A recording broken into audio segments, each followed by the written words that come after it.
Good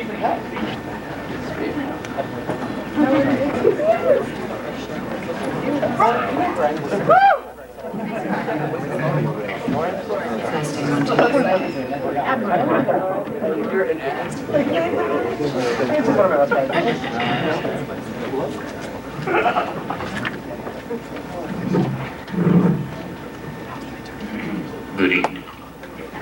Oh, that's what I was going to say. I'm Rodger. I'll just continue.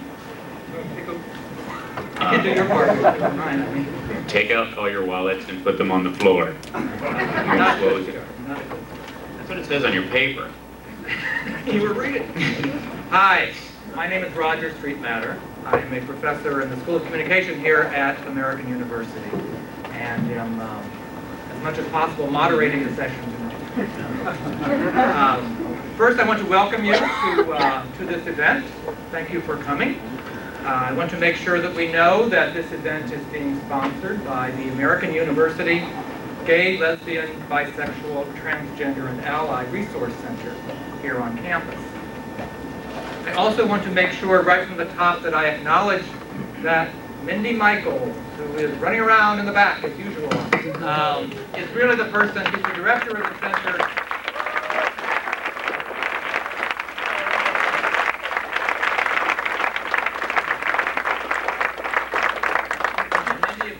All the work, and I do nothing except come up here and have a little fun. And she's done all the arranging, all the organizing, and I'm now even going to depend upon her to make another announcement. Yes. Just really quick, I know that you're not here to hear me, but I just want to let everybody know, one, that we're really excited to have the folks from Queer as Folks here tonight. And I just want to make sure that the folks on campus and off campus know that the Resource Center does exist. Right now we're over in Let's 44, 45, and 46 during the renovation of Mary Green Center, second floor. Please feel free to come over and visit. We also have out in the hallway a sign-up list, so if you're interested in getting onto our listserv and finding out about other events that we have going on, then please sign your name onto our listserv. We'll make sure you keep informed. Also, we have a list of our upcoming events that's out there, as well as some information about the Resource Center. So feel free to pick up the list of upcoming events and the brochure. And if you have any other questions or anything for the office, check out our website. That information is on there. We'll be happy to have you come to any of our future events. Now I want to welcome our guests. Most of us know these folks as Michael and Lindsay and Melanie, but in reality, they are. He means you. Michelle, Clunie, Thea, Gill, and Hal Sparks.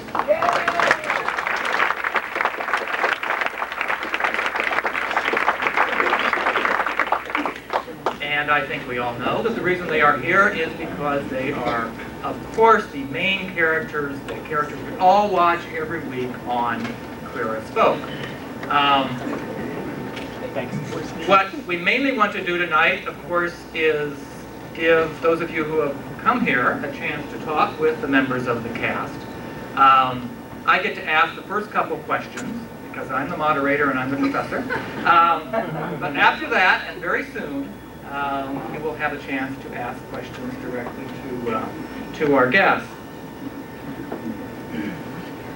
We're not sure exactly how long the session will go. I tried to trap them into saying a specific time, and they just wouldn't go along with it. So maybe an hour, maybe an hour and a half, something like that. I think I'd like to start by asking each of our guests to talk about, to describe his or her character. We all see them sort of week to week, but my guess is that there's a sort of a character sketch that each of you has, which you follow along the way in the various segments. If I'm wrong, then I don't know where my question's going. But could each of you describe who your character is, how he or she is unique, special characteristics of that person? Who wants to start? You. Okay. Let's see, Melanie. Well, she's a woman who's pretty raw with her emotions. They're always on the surface. She says what's on her mind. She's pretty tough, but as tough as she is, that's how hard she loves. And that's why I was drawn to the character, because I think that there's always the flip side of that coin in people, and I'm interested in that dichotomy. Sometimes when someone's too sweet, I get a little nervous. So that's pretty much my character, and she loves Lindsay. She just lives to make Lindsay smile. That's who she is, and she's very protective of her home life, and she loves hard, and that can drive you into a lot of different areas. You know, I know you guys have seen episode 13, so you're going, what the hell is she talking about? But, you know, that's part of the whole thing. Sometimes when you feel a lot, you also act out in various ways that don't make sense. It's not logical, it's not intellectual, it's passionate. And that's it. I play Lindsay Pearson, and Lindsay is the lover of Louis Marcus, and Louis Marcus and Lindsay are lovers. I would say that describing Lindsay, she's very much the opposite of Melanie, in the sense that Michelle mentioned. Melanie is someone who's very raw with her emotions, expresses her emotions very openly and directly. Lindsay is one that also has many emotions and you know, a deep reservoir within her, but she tends to, of course, repress those and keep those feelings within herself and contain those more readily than often. She's an art professor at the University of Pittsburgh, and what can I say? She's a very long-term friend of Brian Kinney's, and Brian and Lindsay came out together when they were adolescents, and of course this is something that Lindsay feels you know, torn with because of the unfortunate friction between Brian and Melanie. But she's going to try and work those things out as she goes along. She's another gal. My name's Sal Sparks. I play Michael Novotny, who's a closeted gay clerk who likes comic books, has an uncle who's living with HIV, and a mother who wears a wig all the time, and a best friend he'd like to sleep with who's sleeping with everyone else in Pittsburgh except him. Ultimately, I think Michael is all heart and as naive as he gets, and as much as he lies to protect other people's feelings, ultimately he's probably more oriented towards long-term love than some of the other men in the show. At least that's the way I try to play him. You know, he's a little stupid sometimes, frankly, but that stupidity, that naivete always is him erring towards other people being right and other people being happy, and that's sort of one of his character flaws he deals with. But other than that, he's got a secret identity. You know, he's a mild-mannered Q-Mart manager during the day and super gay at night. That's the way he sees it. There's an element of whether or not it should be an agenda show, and some people are scared that if we're showing gay people in not a perfect light, that somehow other people will perceive them as imperfect and sort of push them to the side more.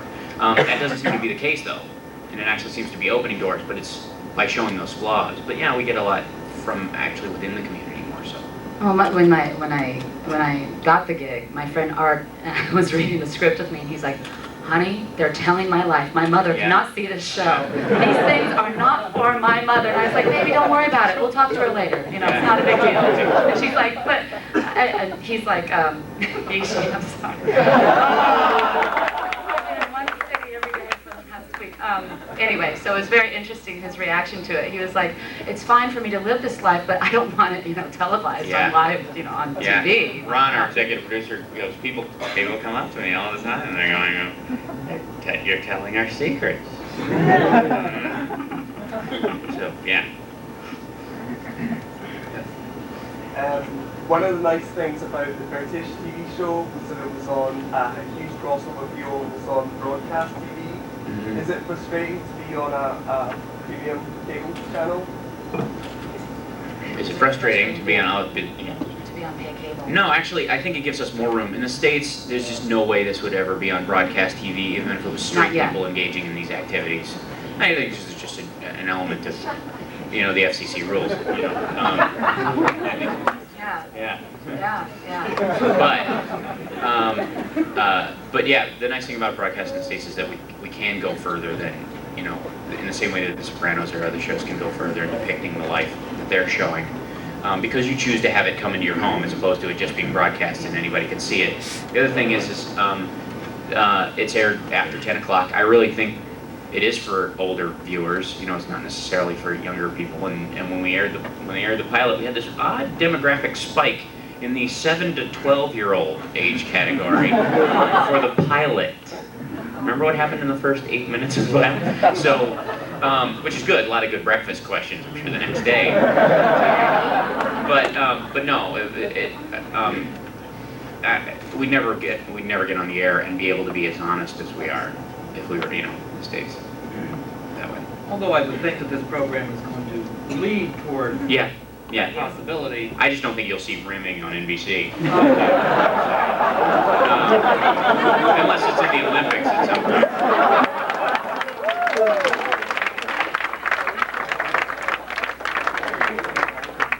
I've embarrassed Rodger. The trait that makes me able to play Michael, because it doesn't matter to me. What matters is, are they a good person or not? And if they're not a good person, how come? Because you can play a negative character that way too. One of my best friends from Second City is gay, and I worked with a woman named Marianne Williamson. I don't know if you've I ran her lectures for 4.5 years in Los Angeles, and worked with Age Project Los Angeles and Project Inglewood. So I've been around the community a lot. I don't blush. It's kind of, well, no, I won't. I don't know. I just think you care about people, and the quicker we all get to liking someone regardless of their race or their sexual orientation, the quicker we can get to disliking them because they're just an asshole. You know what I mean? I don't care what anyone is. It's about who they are as a person, and I think that's what makes me me. Yeah. Did the girls? Oh, that's right. I'm sorry. Do lesbians so well? I missed this guy before, and Okay. that's why I was. I do think it's an interesting question. I do know that the people that were drawn together, it's almost like I believe in fate. I believe that we've known each other before, and I certainly have known this group of people before, because when we all met, it was very electric. And Yeah, my first comment's to Hal. No matter what anybody says about Randy, I think you're the cutest character on the show. No.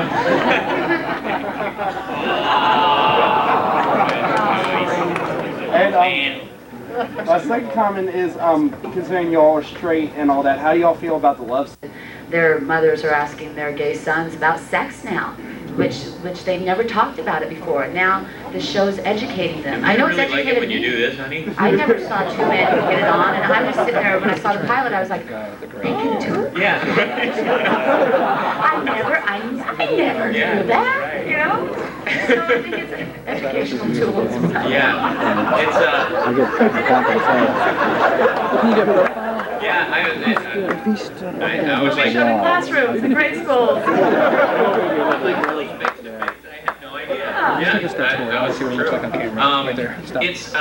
It's for me. I have two kind of main relationships on the show, and then there are a couple of other dating kind of scenes. So the practicalities of it, how they run it, even with the lesbian couple on the show, is that we have a sex meeting about it with the actors involved and the director, what they want to shoot, how they want to shoot it. The nice thing is that all the sex scenes on the show convey some sort of emotion or character element to them.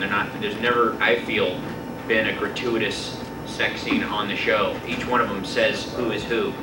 It's really important to see who Brian is by how many times he has sex, with who, how he behaves, what the look on his face is. Same with Michael. It really gives you, and this is the first time you're seeing really sexualized characters on television. People who are sexual animals. Even in like straight sex scenes that we've seen in the past, a lot of times it's just the same role being played out. There's no real look into the character's heart. You don't really see how the guy is feeling, how the woman is feeling during the act. There might be discussion after or before, but other than that, nothing. It's just seeing it, sort of, to see it. But in this show, it's really nice that it's really important emotionally what kind of characterization is going on. Sometimes you get an actor that you're working with who is working to make the process work with you, much like the two of them together. Sometimes you get an actor who comes on, and we work with different people who aren't easy with it and have a hard time with it. Either they are any part of the spectrum, whether they be gay and in the closet and comfortable with it, straight and homophobic but think it'll be great for their reel. There's a big spectrum of people that come in and are cast in the show, so it's a wild card each time you're doing one of the sex scenes, in that respect. Ultimately making it look real, you just have to be Michael, in that moment, and you have to make sure that Michael's in love, that for me, and everybody has their own way of doing that. I've always found, I've had several straight sex scenes in some of the other films I've done, and I've always been so uncomfortable. It's been always awkward. We've always done it with someone who's gotten the scene done, but with Michelle, and I also have a film called Common Ground, with the other fellow actress I work with. It was just, I don't know, there was something, because I think that with us... Comment on this, but I was just going to ask you, Chris Potter, who plays David on this series, he was recently quoted in the media saying that every time he kisses a man, he wants to wash his mouth. I didn't know if you wanted to comment on that. Well, that's because I don't brush my teeth. That's his problem. I'm being the only guy he kisses on the show. Right.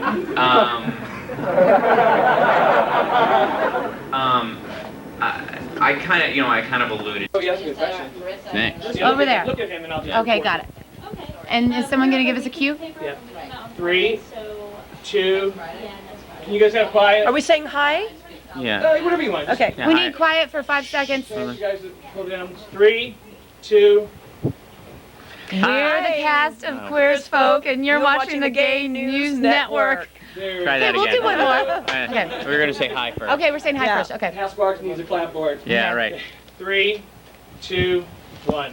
Hi, we're the cast of Queer as Folk, and you're watching the Gay News Network. Wow, we did it! That was almost. Did we do it? I don't harmony. know. I didn't say the Gay News That's all right. Network. We'll That's do okay. one more time and then we'll do the bump Yeah. in between. Okay, Can we do it like? Okay. we'll follow you. Oh, I'm not Hi. taking a hand. Look at With a that. class. Are we saying the Gay News Yeah. or Gay News? The. Want me to give you a cue? No, he's doing fine. He's Yeah. fine. Yeah. Let's keep our system going. 3, 2, 1.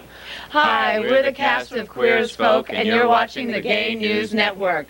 This is GNN. Oh, that's good. All right, this time same thing, but we'll say you're watching the Gay News Network, or the Gay News Network will be right back. Yeah. Okay, just the Gay News Network. We'll be right back. Just Okay. the Gay News Network. Just the Gay News Network. Yeah. And 3, 2, 1. The Gay News Network will be right back. We share the same brain. That's great. Okay, keep going, and Jacob's going to ask you some questions that are really personal and strange. I'm sure they're Okay, so mainly Dr. repeats, but you can take them as you please. And are we going how is it? You can Answer, you answer. can Same pick thing as as you the want. press There's a couple conference. for just specifically I'll how. tickle and a you like couple this for- when it's your Okay, turn. that'd be good. Yeah, but you'll know when those come. Hey, don't give up your day job.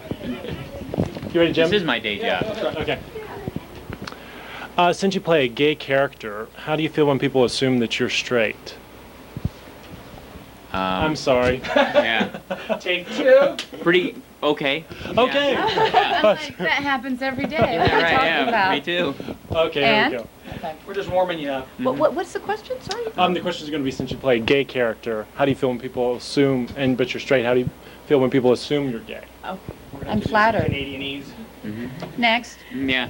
I'm fine with it. I feel like I should be honest. I always feel a little odd, if they just assume it and I don't say anything, because I don't want to be. I don't know. I just never want to be in any confusion about it.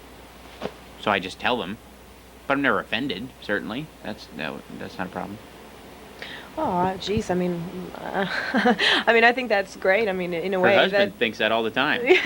no, No, no, no, just kidding. no. It's that hey, if people are believing my character as much Mhm. as they are, that then obviously Yeah, it's a I'm compliment. it's a great compliment, and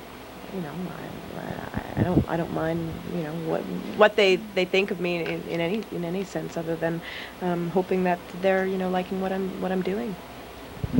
Okay. I answered. Yeah. She's tough.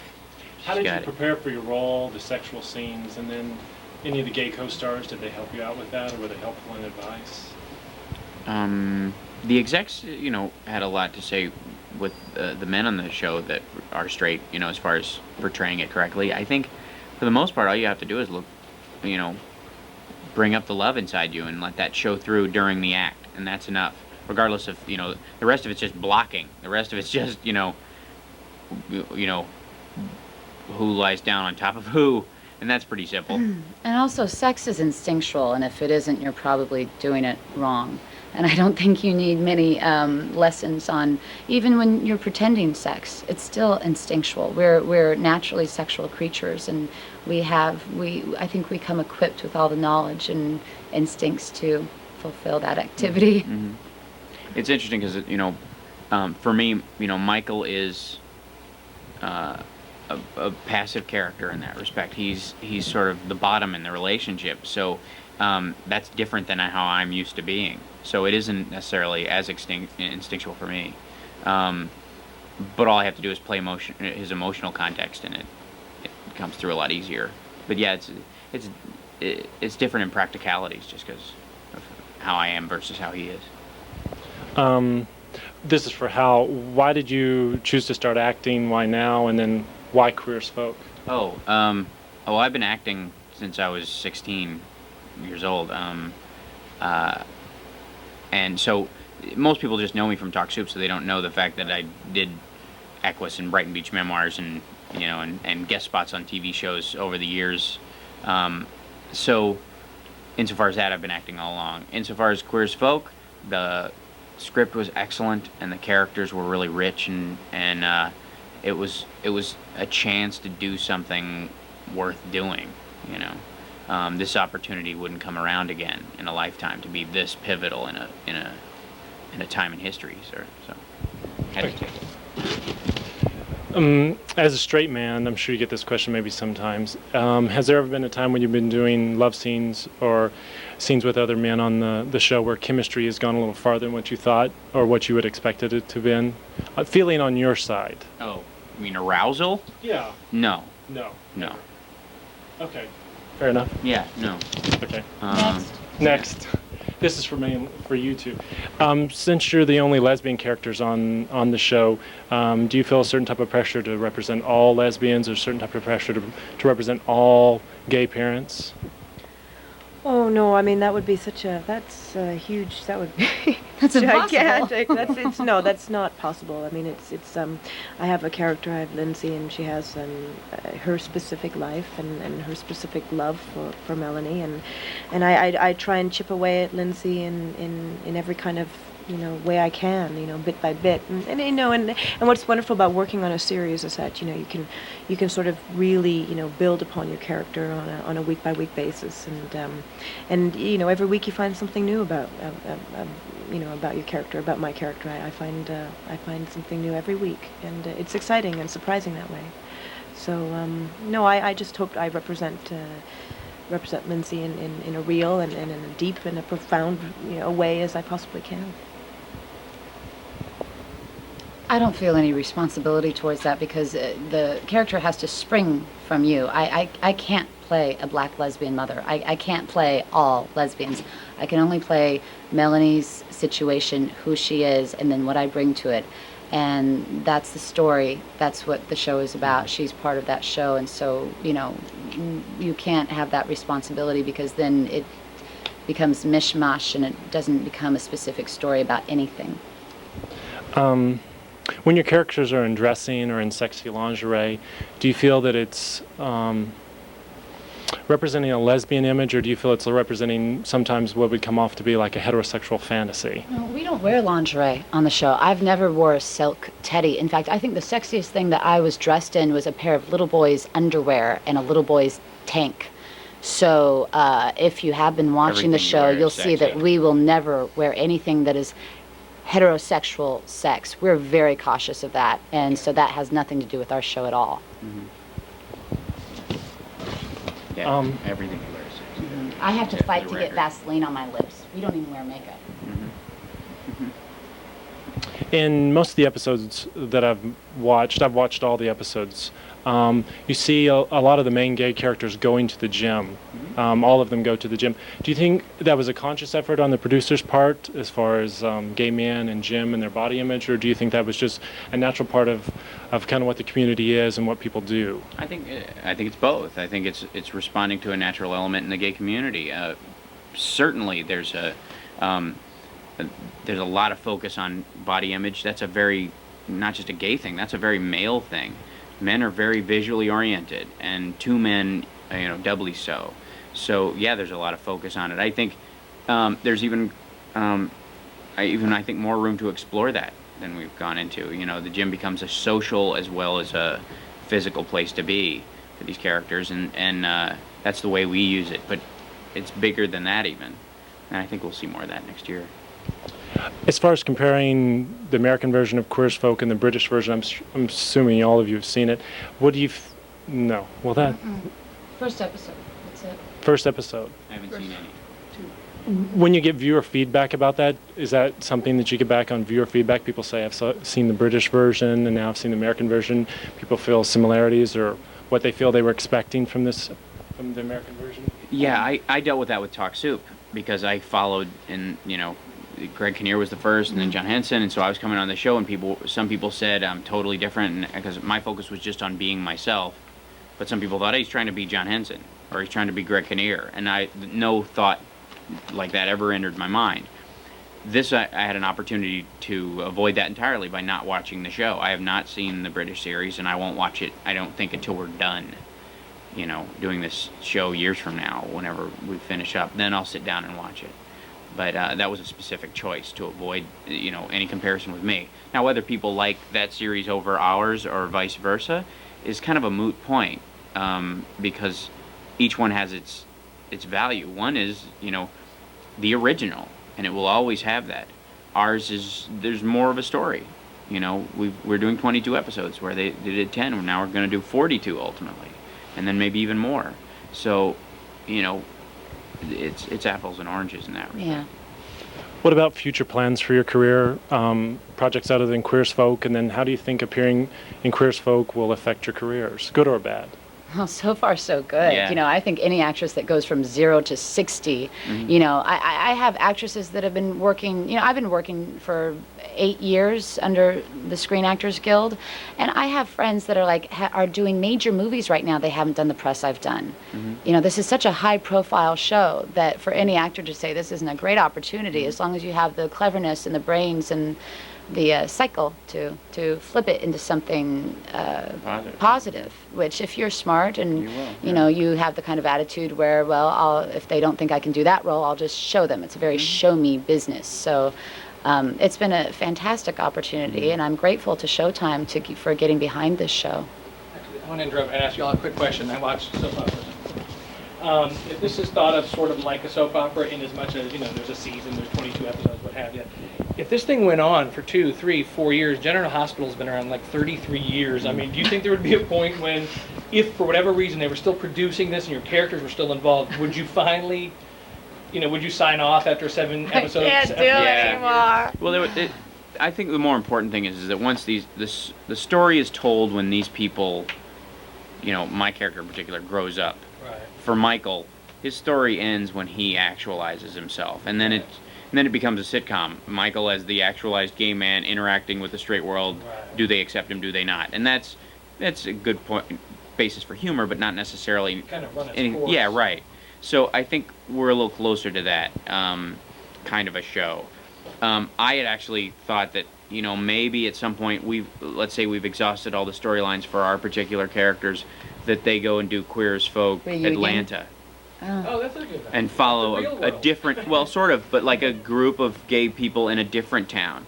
Let's say you do explore the West Hollywood version of Queer as Folk. What it would be like? What would it be like for 7 queer people in a really open society? They're honored Wow. dignity to your character. They don't Yeah. beat it into the ground. That's a Right, great idea. exactly. And then someplace else after that, perhaps. And then it really becomes a window, because there's no way we can please everybody.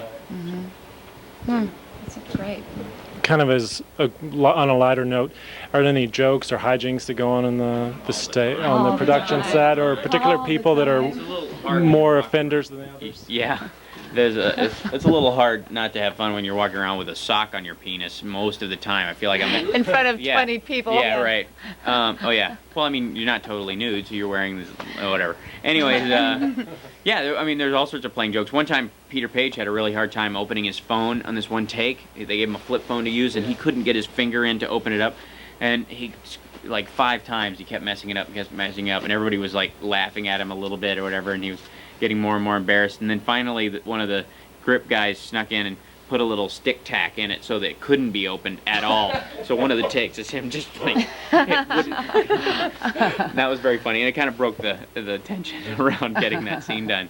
What about stuff with the baby? I mean, obviously the baby's got to do what the baby does. I mean, is that... Tell them about yeah. the No, bris. during the bris scene, the baby crapped all over my arm. And that's so And I don't saying mean it a little nicely. crap. I No, mean an projectile explosion. diarrhea, It was like, and all of a sudden I became I Love Lucy. I was like, huh?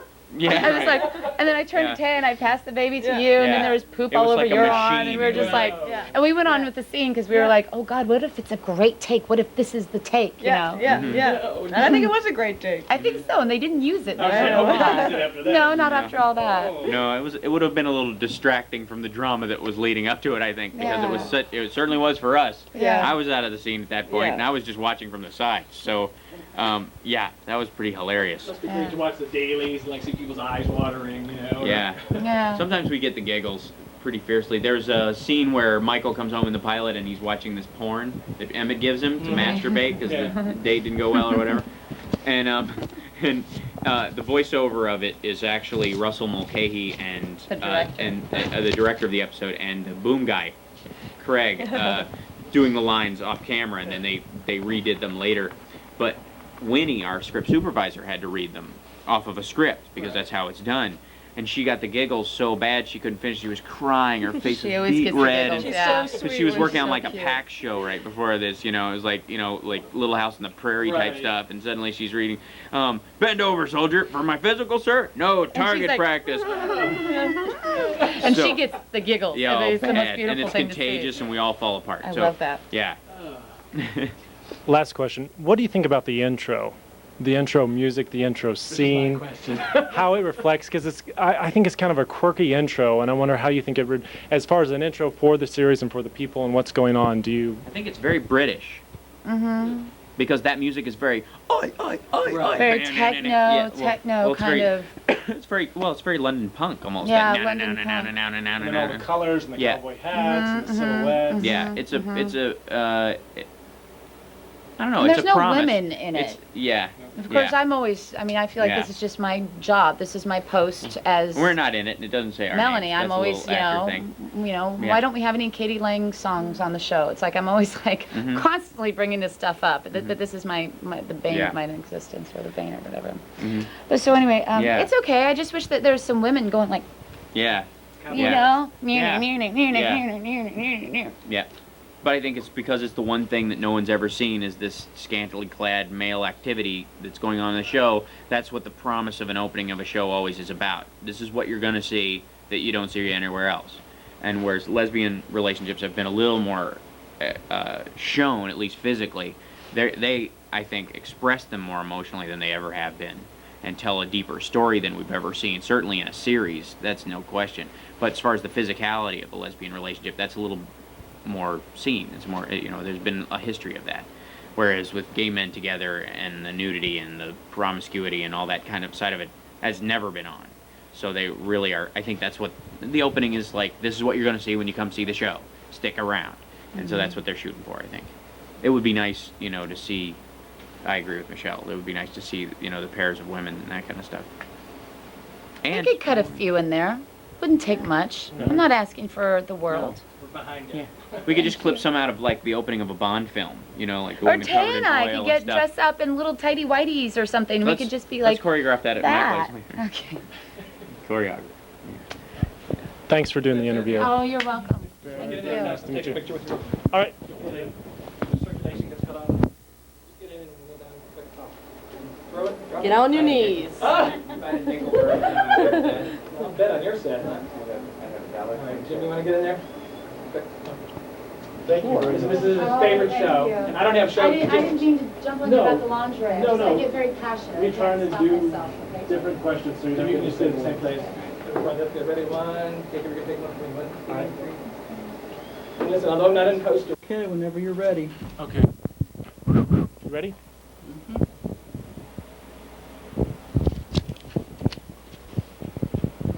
Since you play a gay character, how do you feel when people assume you are gay? That was a big one too, wasn't it? Jim, did you take the tape out of here? No. Why won't the power work? Because it's unplugged? Because it's turned off. I'm not a technical person. Do I need to look at the camera? Look at whoever it was you asked the question to. Well, they were all on the little bench. Okay. I'm just curious about the intro to the movie. Quiet, please. I'm leaving. It's right late. now. Come on. Okay. So somebody took the tape out? I did. I took it out. He told me to take it out. You asked what to go. You could have volunteered. Are you available? All right. Yeah, do you want to help me just take that thing upstairs? The intro music and scene to the show, how do you feel that reflects upon the show and what people expect from it from what they see? We'll do that one again. Okay. Let's go and pause. Last question again, please. Do you think the intro to your show reflects the tone and the characters of everybody? That sounds horrible. Hold on.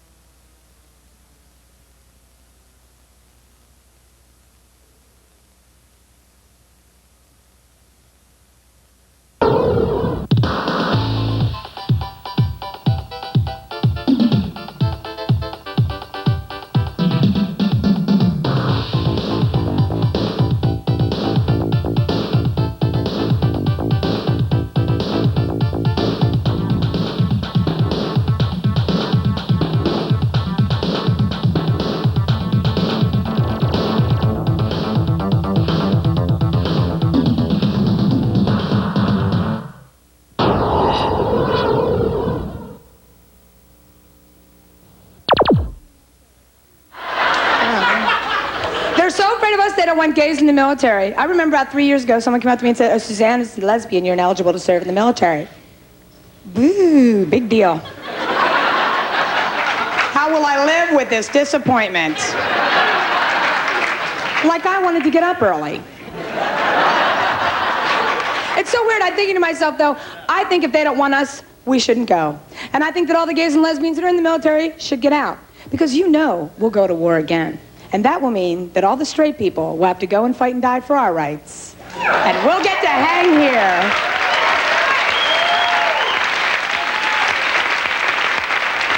Bye. You be careful. We'll take care of your wives.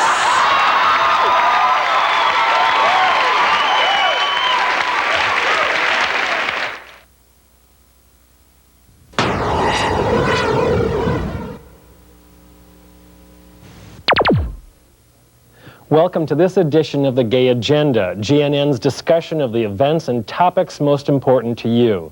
I'm Bill Line.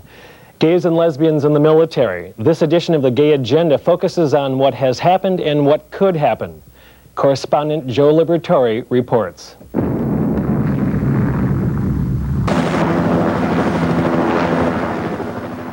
In 1993, during President Clinton's first term, there was a 7-month-long national debate on gays in the military that spurred congressional backlash. Since then, service members Adam Schindler, Keith Meinhold, Navy Staff Sergeant Timothy McVeigh, and more recently Barry Winchell have become household names associated with the issue. In light of Barry Winchell's murder and the court-martial of 2 of his service mates, Defense Secretary William Cohen ordered the Pentagon's Inspector General to determine how the Don't Ask, Don't Tell policy is being administered. Cohen and the Pentagon's acting Inspector General determined that Don't Ask, Don't Tell policy should stand as is, but that continued harassment of soldiers, including gay soldiers, would not be tolerated. At this time, the United States and Turkey stand alone as the only NATO members still banning gays from military service. USA's closest allies, including Canada, Israel, and Great Britain, all now allow gays to serve openly. I'm Joe Liberatore at the Pentagon for the Gay News Network. Joining me are attorney Jeff Cleghorn, an attorney with the Service Members Legal Defense Network and a former Army major. And also with us, Brandon Dubrock, an ex-Navy petty officer. Brandon served a year and a half in the Navy. Jeff, let me get into some broad definitions here. Don't ask, don't tell obviously isn't working. Gays are upset about it, but how is it not working? Well, it's important to understand why Don't Ask, Don't Tell was implemented. Back in 1993, Congress and the President came to this so-called compromise, and it was designed to afford some zone of privacy for gay, lesbian, and bisexual service members that had not existed prior to that time. And it was designed to allow gays to serve in the military so long as they maintain their private lives discreetly and do not allow military persons to know that they're gay or lesbian. So these small improvements that Don't Ask, Don't Tell were designed to facilitate have not happened over the last 6 years. We've heard of the more marquee, more headline names, especially most recently with Barry Winchell, Adam Schindler, the incident that happened in Japan in 1992. But how widespread is it? There's probably an awful lot more, or is there an awful lot more that goes on that we don't hear about? Well, every year since Don't Ask, Don't Tell has been implemented, discharge numbers have increased through 1998. The 1999 figures, which were recently released, showed a slight reduction in discharge numbers, but the Pentagon is still firing 3 gay lesbian service members every day. And since SLDN has been tracking the issue since 1993, every year the number of incidents of anti-gay harassment, threats, violence, and hostility has increased as well. So it's basically a failure of leadership on the part of the Pentagon, uniformed and civilian authorities to fairly implement the policy. Brandon is an ex-Navy petty officer and served about a year and a half in the Navy before being discharged. Brandon, right off, tell me what your story is. Well, my career started in February of '97. I went to boot camp at Great Lakes Training Center in Chicago. From the beginning, there was typical comments that were made. Like what? Just name-calling, fag, queer, that sort of thing that was constantly said on a daily basis. And as a gay service member, I certainly wasn't going to make it my mission to make the fact that I was gay something that would have to be known by everybody. But at the same time, it made it very difficult for me to spend every day listening to the sort of comments that were being made. Went through training basically and graduated out of 600 #1, and then went on to my school training, which would enable me to do the career that I was going to be doing for the next 4 years. And again, graduated with honors from that. And my first station was TACRON 21, which is in Little Creek, down in Virginia Beach, Virginia. And around February, a year later, I was getting ready to do a 6-month deployment. We were doing workups, which is basically a period of time would be spent out on the ship preparing for that 6-month deployment, which would come in about 6 months down the road. And we were doing a 2-month workup, in which time I was working alongside a group of other people in the communications department. And a comment was made by one of the members in that department that, quote, basically said, if we find any fucking fags on the ship, we're going to throw them overboard. What was your reaction to that? My reaction was basically just complete shock that it was said, first of all, and I'm very familiar with the story of Adam and now the story of Barry, and I was extremely afraid for my safety. I joined the military to protect and serve my country. Were you afraid for your life? I was very afraid for my life. I was serving my country, protecting family, friends, and there was absolutely no one there to protect me from this kind of harassment, these kind of comments that were being said. Now, whether or not it would have ever been taken to fruition, that was not a risk I wanted to take. So what did you do? From that point on, I realized that I needed to find some sort of legal counseling, and I contacted SLDN, and through their help, I was able to understand my rights more and basically put together a letter that stated the fact that I was gay, that unfortunately under the policy with don't ask, don't tell, don't pursue, more than likely the discharge would come and I was going to have to leave the military career that I had signed on for. Military leaders have talked for the last 7 or 8 years now about unit cohesion, that allowing gays into the military to serve openly would affect detrimentally unit cohesion. Why is that argument a red herring? How do you effectively destroy that unit cohesion argument? Well, unit cohesion is important for any military fighting force. I served 12 years in the Army. I understand the need for unit cohesion. The problem with that argument is that it's not based on any empirical evidence. It's based on opinions of senior policymakers who are out of touch with the realities of gay, lesbian, and bisexual people.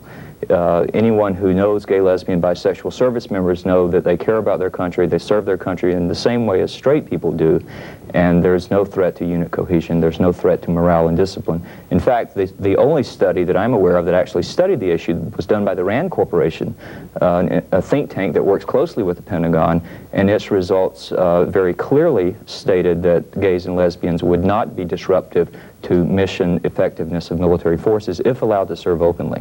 So what's the key problem here? What's the crux of the problem? Well, what does it boil down to? The problem boils down to a lack of understanding and familiarity with gay, lesbian, and bisexual people. It's not unique to the military. We see it in elements of our society.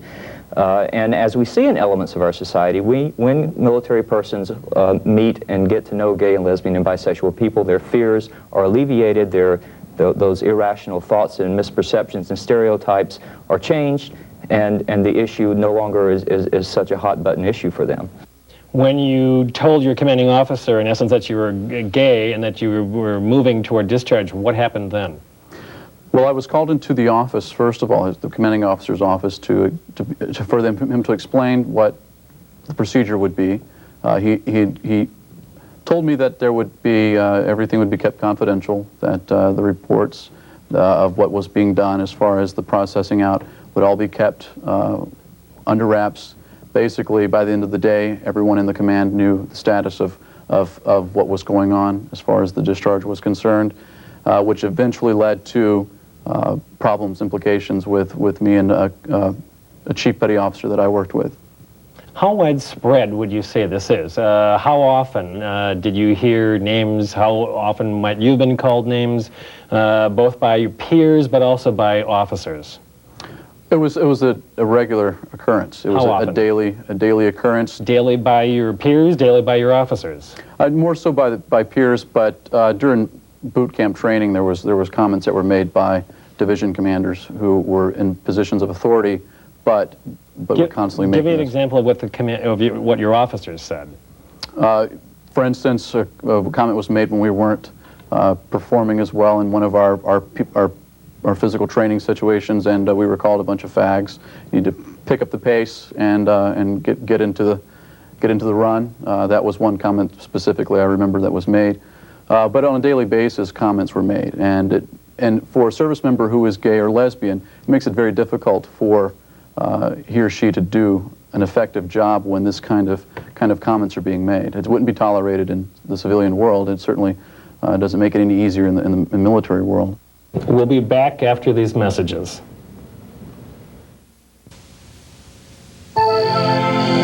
Some of them will be 3 times more likely to commit suicide than their friends. There's also a greater chance that someday some of them will be assaulted, beaten, threatened, harassed, or even murdered, just because they may be lesbian or gay. But look at them. They deserve it, don't they? A message brought to you by the parents, families, and friends of lesbians and gays. This is what hate does. Hate hurts. Every day, law-abiding citizens are beaten or even murdered because they are lesbian or gay. There's not a fair shot at a job or unbiased, affordable health care. Brave in battle, their sexual orientation alone permits a bigoted military to kick them out. Most believe there should be some way to stop this prejudice, yet often our government is afraid to act. We need to guarantee now equal rights for lesbians and gays. America, let's be fair.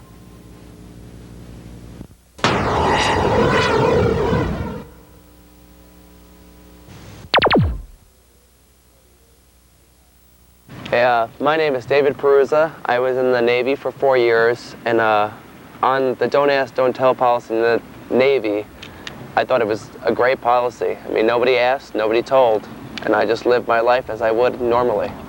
I basically got caught kissing somebody on the beach when I was in the Navy, and I went through a trial process, and the way the Navy's set up is that even though if you do get busted and they know you're gay, you could also stay in on your merit. So if you have good records, like I was a 4.0 sailor at the time that this happened, I got to stay in, and it was basically documented that, you know, I kissed a guy on the beach. My name is Martin Garcia. I was enlisted in the United States Navy for 7 years, and my specialty was electronic intelligence. What I think of the Don't Ask, Don't Tell policy is that it should be updated. In its present state, it hinders gay and lesbian service members from effectively doing their jobs for the sole fact that it forces them to still hide their sexual orientation. And this is something that their straight counterparts do not have to live with. Also joining us in the studio is Nancy Biermeyer, Deputy Legislative Director with the Human Rights Campaign. Nancy, many Americans remember back to 1993 after the national debate had started. Congress members, especially people such as Sam Nunn, Senator Warner from Virginia, were key in leading the charge against implementing Don't Ask, Don't Tell. What do you envision doing in order to prevent that sort of scenario from happening again? A good president with a strong record on this issue can prevent a lot of bad things from happening. One of the things that we find interesting is we did some polling not long ago where we found that 64% of the American public does think that gay and lesbian people should be able to serve in the military. So we'll continue to build on that support, continue to lobby Congress, continue to try to engage the lesbian and gay and bisexual community, our family and friends and allies in putting pressure on Congress to do the right thing, not to move in the wrong direction, but to move towards a fair treatment of people like Brandon. It is a crime that the military that is so hurting for qualified personnel would lose somebody of the caliber and ability and commitment like Brandon, and we need to show that to the American public and try and turn this around.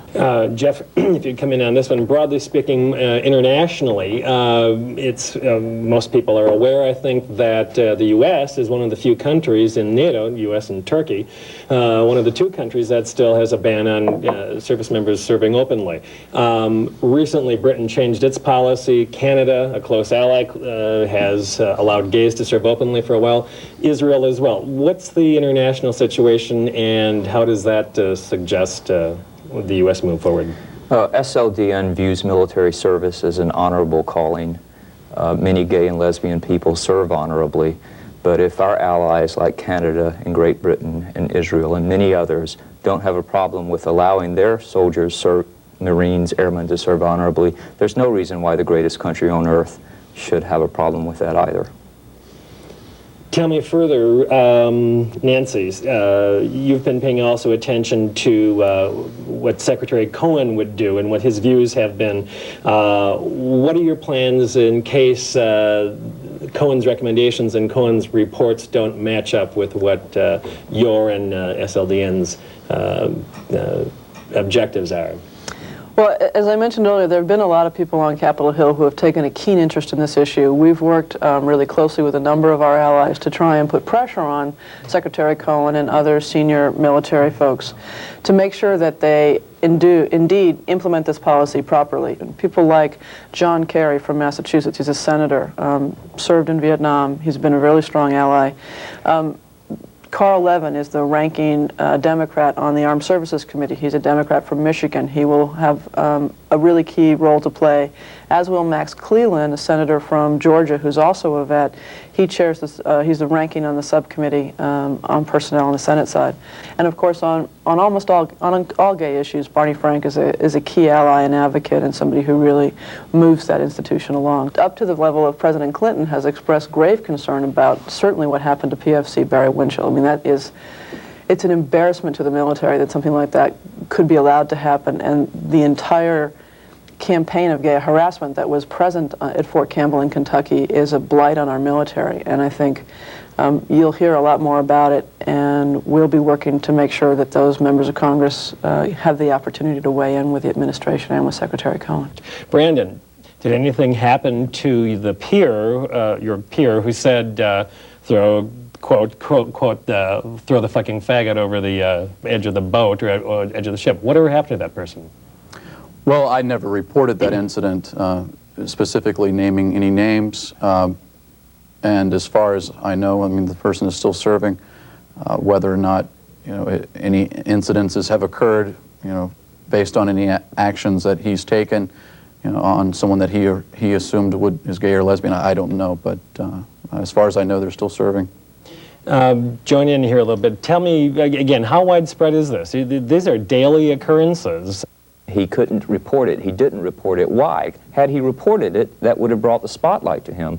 And the gay and lesbian service member who are in a similar situation today has the same risk. If they report it, there's the risk of the spotlight being brought to them.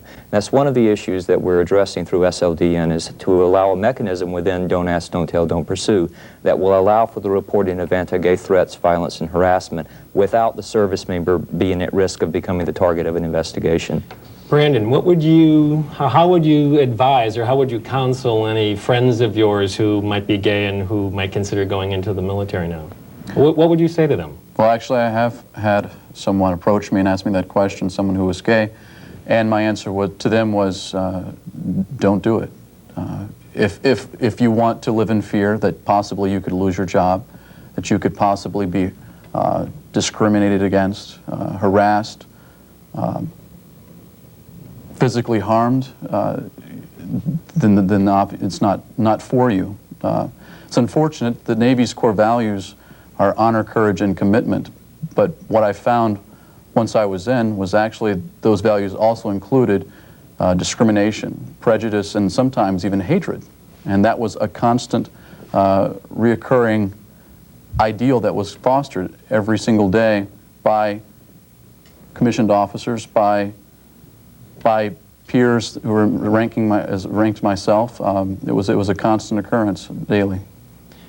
We'll be right back. I've been told that many mothers would have kept their mouths shut. They wouldn't have wanted the embarrassment of everybody in the nation knowing that their son was gay. But you can mess with a lot of people and a lot of different things, and maybe I would have kept my mouth shut. But you don't mess with my kids. You were gay, man. What do you think you were doing? Hey, what, man? I just said I was bad. Is that two guys over there? Sick. You ready? Come on over here. Gay men have become the #1 target for hate crimes in Los Angeles. Gay bashing is a crime, a hate crime, and like AIDS, hate doesn't discriminate. It can attack anyone. So if you think that gay bashing proves how bad you are, I mean, think again, guys, because come on, real men don't have to prove anything.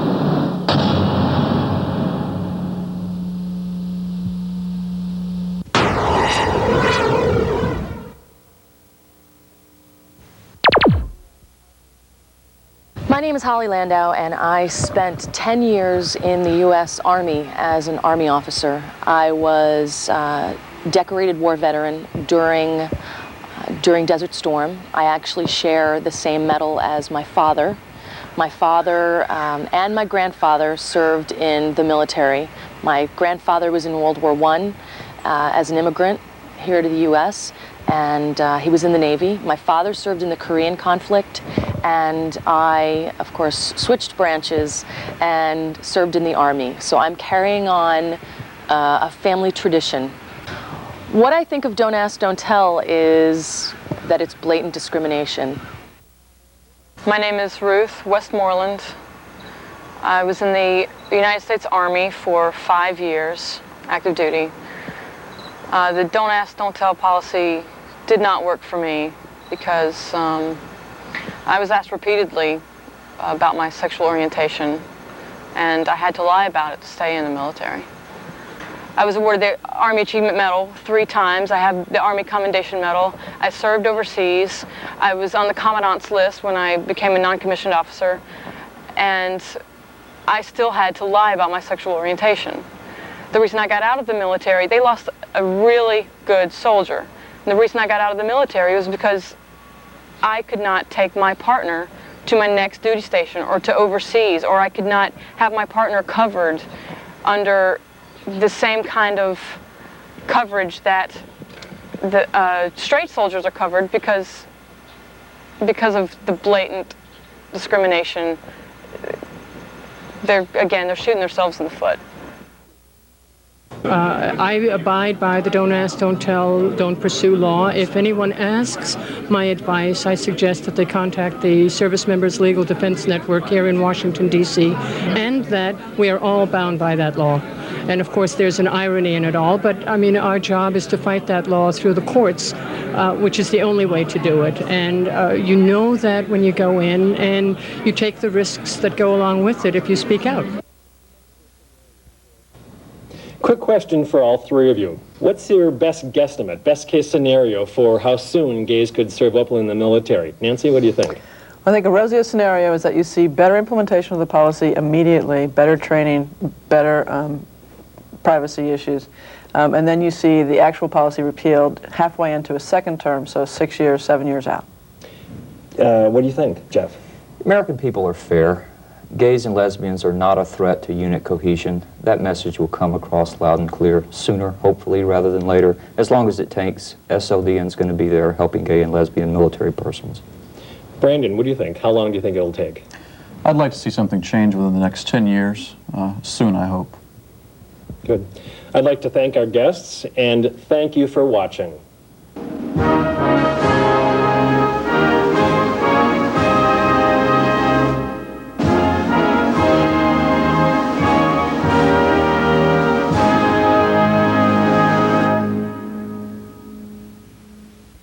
For more information on the Service Members Legal Defense Network, you can contact them at sldn@sldn.org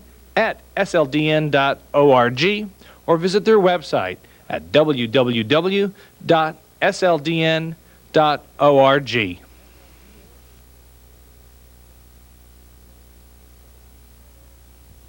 For more information on the Human Rights Campaign, you may write to hrc@hrc.org or visit their website at www.hrc.org.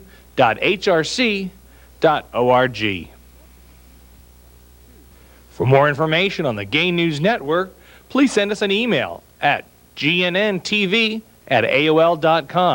or visit our news website at www.gaynewsnetwork.org. While on our website, you can participate in the GNN online survey, where you can answer such questions as, should gays be allowed to serve openly in the military? And will President George W. Bush repeal Don't Ask, Don't Tell? We'd like to hear from you. For the Gay News Network, I'm Joe Liberatore.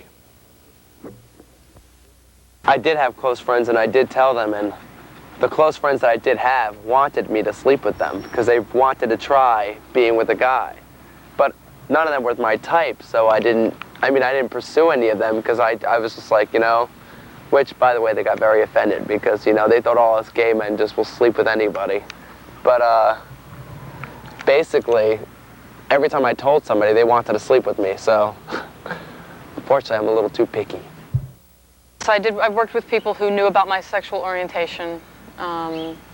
There was rarely a problem. The only time I ever had to worry about anything was maybe someone in command finding out.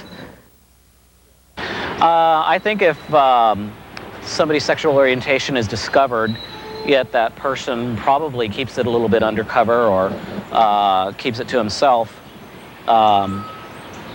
usually a command is more likely to probably look the other way. especially if it's not a problem.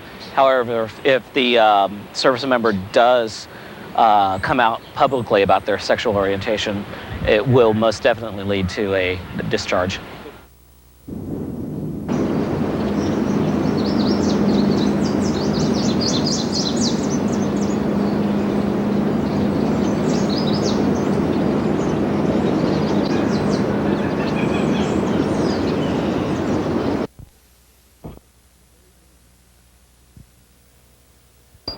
The following is a special presentation of the Gay News Network.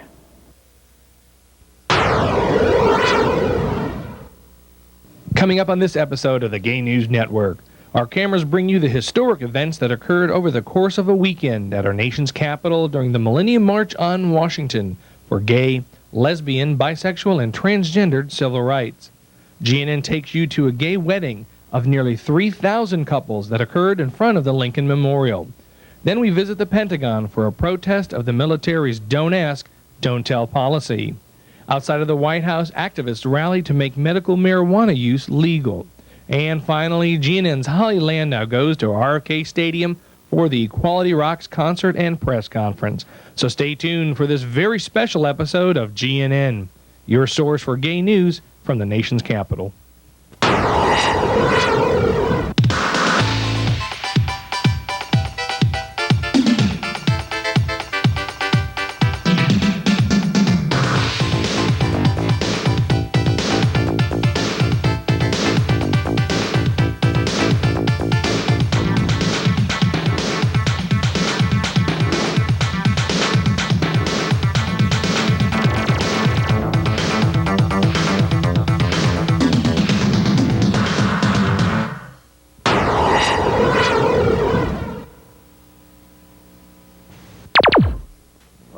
He went to high school in San Antonio, Texas, where he won a nomination to the United States Military Academy at West Point, but turned it down to help with his family when one of his parents was diagnosed with cancer. At the age of 20, he enlisted in the Army. In Operation Desert Storm, he was a military journalist behind the lines. Then, on the eve of the ground offensive, he was told there was a shortage of combat medics. He volunteered, and his unit was one of the first to cross the Iraqi border. He is one of the most decorated soldiers in the Army. 5 Army Commendation Medals, 3 awarded in combat, including the highest award a combat medic can receive, the Army Achievement Medal, the Good Conduct Medal, the Kuwaiti Liberation Medal, Soldier of the Year in the 6th Army. Joe Zuniga, soldier, patriot, gay American.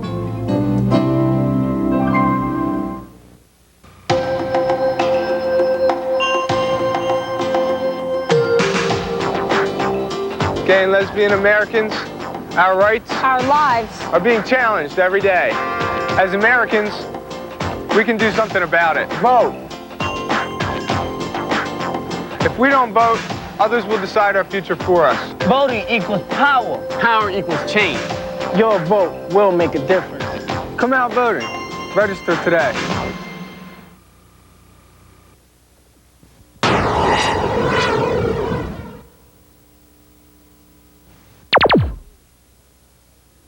Much controversy surrounded the march. Part of the gay community wanted to go forward with the march to help revitalize grassroots activism in the gay and lesbian civil rights movement, while at the same time others didn't see a need for the march and criticized the way it was organized. The American gay, lesbian, bisexual, and transgender community has had 3 previous marches on Washington. All had similar themes and purposes: to let the rest of America know the community has substantial numbers, and that gay people would no longer remain in the closet. An increasingly visible and politically active community has resulted. The Metropolitan Community Church and the Human Rights Campaign were among the march sponsors. David Medina from the Millennium March on Washington Board said this on a recent episode of GNN's Gay Agenda. We are going to focus this country's attention and the world's attention on the need for equal civil rights for all gay, lesbian, bisexual, and transgendered people. That means passing laws at the local, state, and national level, protecting our rights as human beings and as citizens of the United States. Critics from the Ad Hoc Committee for an Open Process, who included Mandy Carter, responded this way. because of the way the march was kind of put together, which really didn't have a chance to really open it up for a lot of people around the country to have input, we were raising the question, why march, and if march, when march? That never got asked of the community. The other one, though, is now we really have a larger conversation, though, is what is the direction, what's the future direction of our les, bi, gay, trans community and movement, sort of as the march on Washington as a backdrop. It's really raised some good questions for us. Now that the march has come and gone, one fact remains. Many, many people were at the mall, and it seemed that everyone had something to say to the world. In front of the Pentagon, several current and former service members staged a protest of the current U.S. policy, don't ask, don't tell. At the same time, veterans and service members were demonstrating. Across town, gay couples gathered on the steps of the Lincoln Memorial beside the reflecting pool to say their vows and then say, I do, in the world's largest commitment ceremony conducted by Minister Jimmy Creech and Reverend Troy Perry. We stand here pure of heart and unafraid in proclaiming our concern and our care for one another as rich as that in any other culture or community. It is with a glad heart this day that we stand in the light to proclaim our love for one another. We will no longer be silent about the love that dare not speak its name. For the first time at a gay civil rights march, a street festival was held on Pennsylvania Avenue. Over 100,000 people visited, many local and national groups at their exhibitor booths. Folks ate, drank, and delighted to the sounds of performers on the main stage. The night before the march, the Human Rights Campaign brought together several performers for Equality Rocks, and GNN's cameras were there.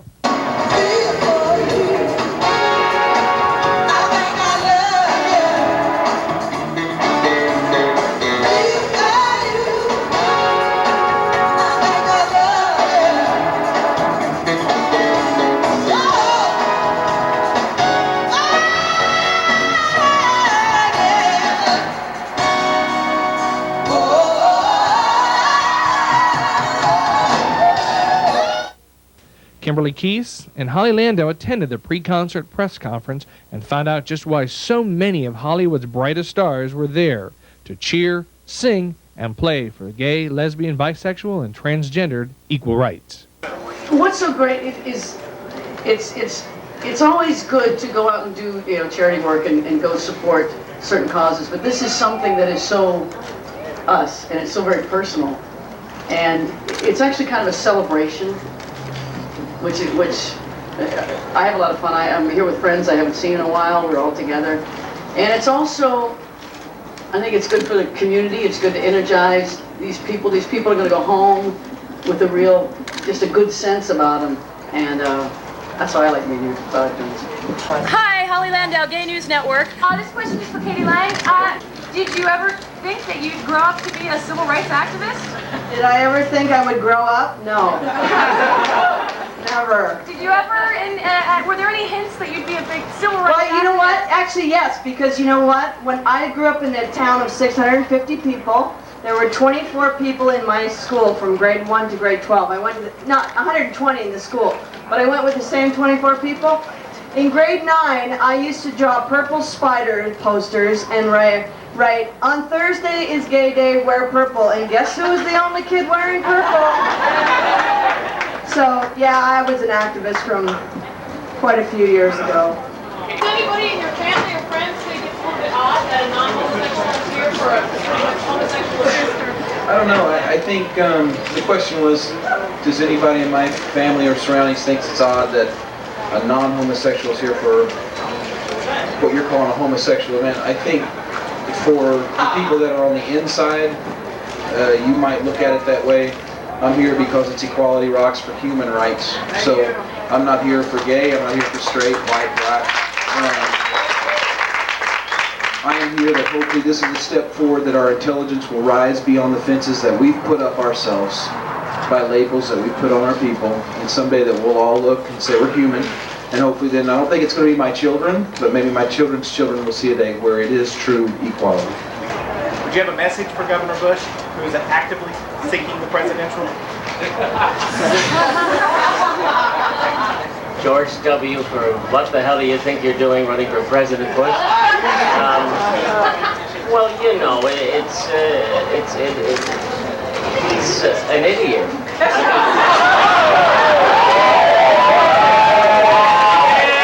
He's always been an idiot, you know.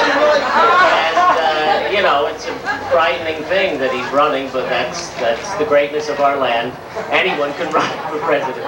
And, you know, what can you say? I mean, he flip-flops on many issues. You know, I don't really have much respect for him. And, although I heard it changed his life going to meet with the gay Republicans. And now he's a big Ricky Martin fan. Hi, Holly Landau, Gay News Network. We all know from your association with this event that you'll gain so many new fans, but are you afraid you'll lose some because of the association? Are you talking to me or I'm talking to you. It's all for you. No. No, I'm not at all, and I don't understand why that is even an issue. And I know it is. That's not a dumb question. But Thank you.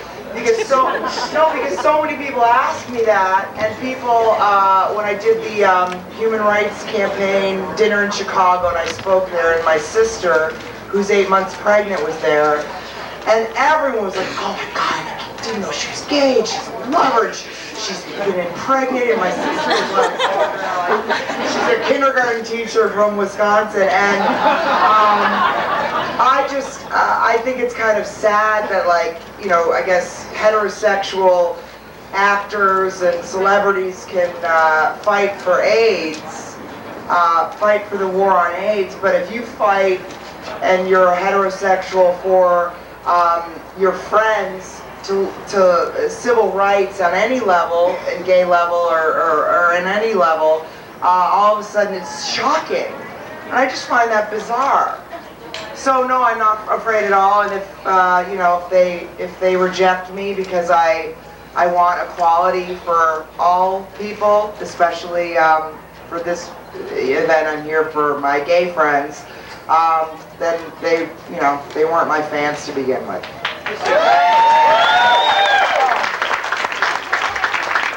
GNN will be right back after these messages.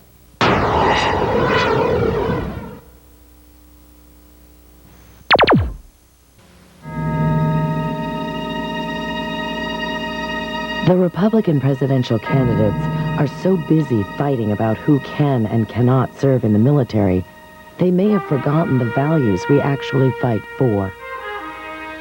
Equality, fairness, freedom, and justice for all Americans, including gay Americans.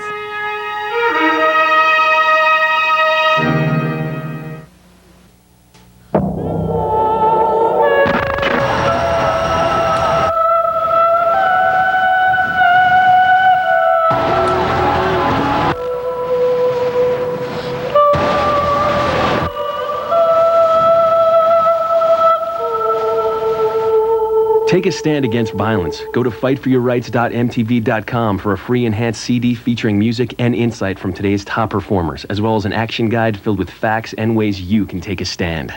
Hi, I'm Lady Chablis, and when I'm in Washington, I watch the Gay News Network, and you stay tuned always.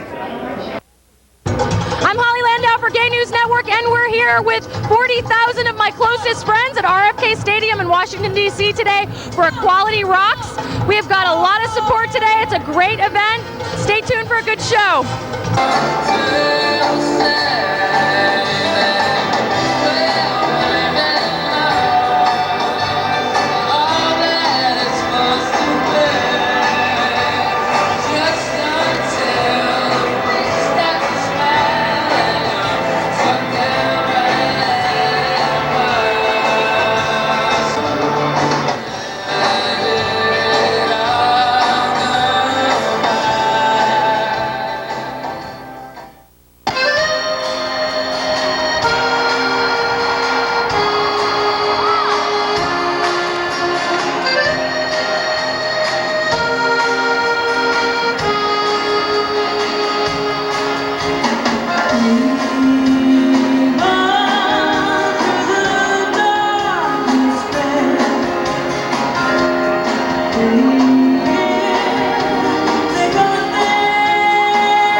GNN will be right back after these messages. Please stay tuned for more exclusive coverage of the historic events of the Millennium March on Washington weekend. The origins of violence start with hate. The seeds of hate start with ignorance and fear. Did you ever make an ethnic joke? Ever write something hateful on a bathroom wall? Ever check out a website of hate? Ever consider that the music you listen to may promote intolerance? Ever make fun of somebody because they sit in a wheelchair or because they're gay? Did you ever simply tease a person because they were different than you? Before you can take a stand, you need to check yourself. I should know. Because for 15 years of my life, I was a neo-Nazi white supremacist, promoting intolerance and hatred. Hate is not empowering. It got me nowhere. Today, I work with the Museum of Tolerance, educating people on the dangers of hate. I've come this far. Now it's your turn to look at yourself. MTV's Fight for Your Rights. Take a stand against violence. Call 1-877-284-1188 for a free enhanced CD featuring music and insight from today's top performers, as well as an action guide filled with facts and ways you can take a stand.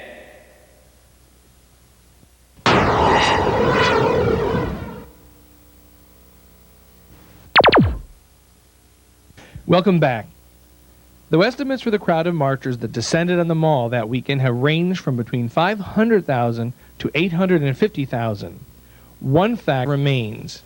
Many, many people were on the mall, and it seemed that everyone had something to say to the world. As a man of color and as a gay man who is issuing a challenge to you, this generation, to unite us all. Not just men and white women, but Latino men and Latino women, and black men and black women, and Asian people, and Native Americans. As a closeted Major League Baseball player, living a secret double life, I had no friends or family members to confide in. My sadness turned me into a bitter and angry man. I drifted away from my family, teammates, and my friends, and ultimately my frustrations made me walk away from my baseball career at the age of 31. History had taught me to hide and be ashamed of myself, where for me secrecy seemed to be the only alternative. Today, we are making history. I look out and I see many images of myself. Our stories are similar. My story is just like your story. We are people who have lost loved ones, lived in fear, and lied to protect our jobs and please others. But today is different from yesterday.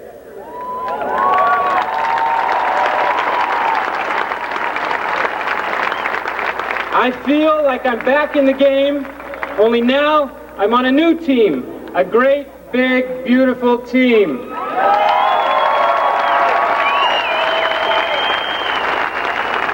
One that can make a difference, a team that can teach from experience and lead by example. I've been out for about 8 months, and in that short period of time, I've seen the difference one person can make in another's life. They say that we have a gay agenda. Well, let's admit it. We do have a gay agenda. And it's the very one upon which this nation was founded. Liberty, equality. That's it. Were you ever an activist when you were younger? I wasn't. I'm a late blooming activist. Very late blooming. But this certainly does seem to be my cause. And are you finding support from your friends and family members in your personal support system? Oh, yes. Oh, yes. Can you tell us more about that? Of friends who, you know, if they aren't supportive, I don't know who they are or they've dropped away from my life, but I haven't missed anyone. So. Is it ever tiring to talk about this same issue all of the time? No, it's too bad that I have to. I wish I didn't have to talk about it so much. And when the day comes, I'll be happy to stay home. Okay. Do you consider Ellen's partner just a daughter-in-law and daughter? Yeah, daughter. 2 daughters.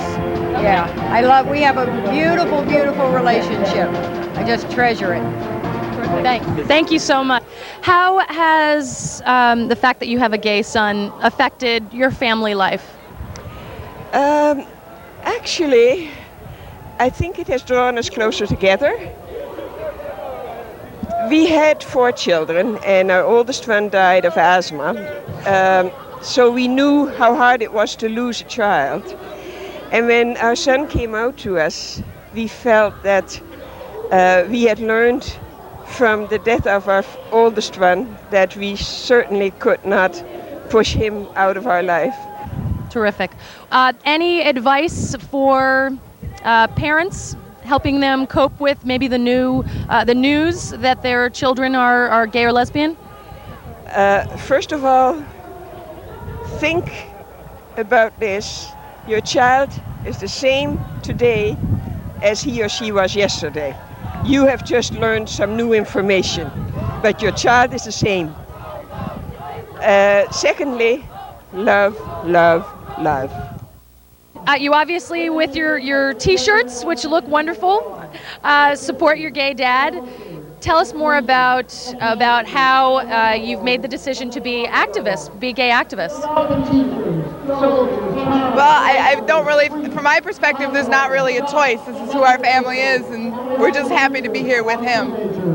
I think that the important thing is that as a family, and that he was married for 25 years, that when he did come open to us, the important thing was that the tough struggles that he dealt with his whole life led to us. And without that, we would not be. So we had to therefore support him in who he really was. As a father, he always provided us with everything we ever needed to develop into who we are. The kids grew up in Duluth, Minnesota. I came out to their mother in 1993 after 23 years of marriage. I decided to divorce, and then at that time came out to the kids, who were, 2 of them were adults out of the home already, and 2 were at home. The process, of course, was like any divorce process. It was, pretty upsetting to their worldview, and then, of course, added to that the notion that their dad now is identifying as a marginalized minority was something they had to deal with.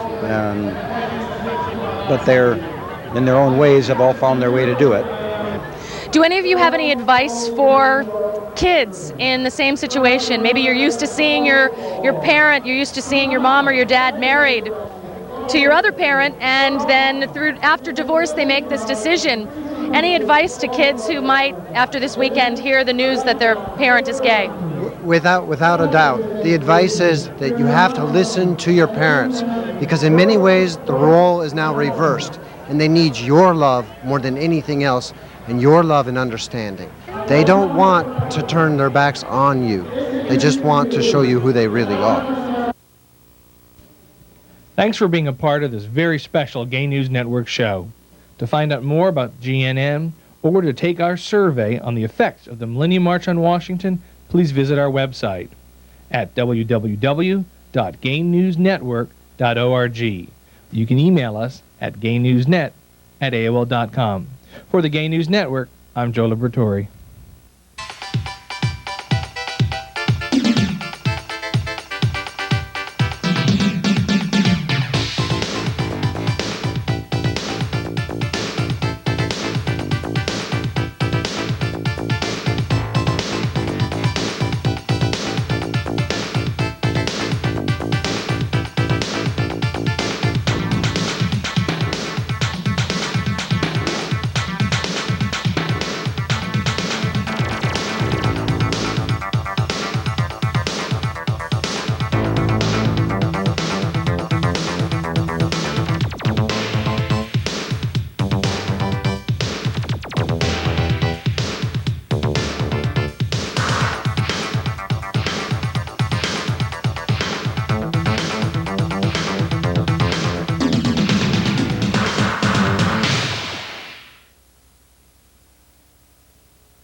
News Network, Scotland Yard creates a special unit to protect gays from hate crimes, and Matthew Shepard-inspired websites multiply on the internet. Plus, a new study shows animals enjoy gay sex and have family values, too. Then we'll talk to novelist Keith Ridgway. The Irish and proud-to-be-gay author tells his coming-out story and chats about his first book, The Long Falling. Finally, GNN hangs out backstage with Pansy Division for the conclusion of our report on gay music. All of this and more on this episode of the Gay News Network.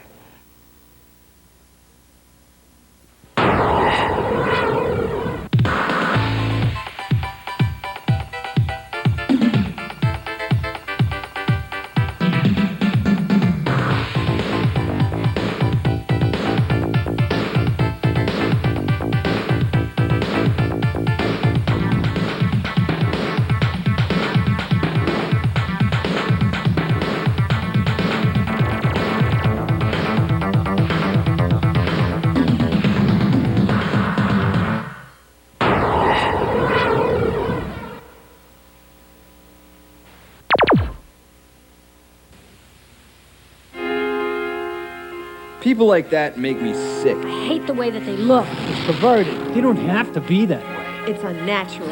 Why do they walk that way? Fag. Homo. Queer. Dyke. They're freaks. It's not normal. It's a sickness. They deserve what they get. Every year, thousands are harassed, beaten, some even murdered, just because they're lesbian or gay. Let's think about what hate can do. A message brought to you by parents, families, and friends of lesbians and gays.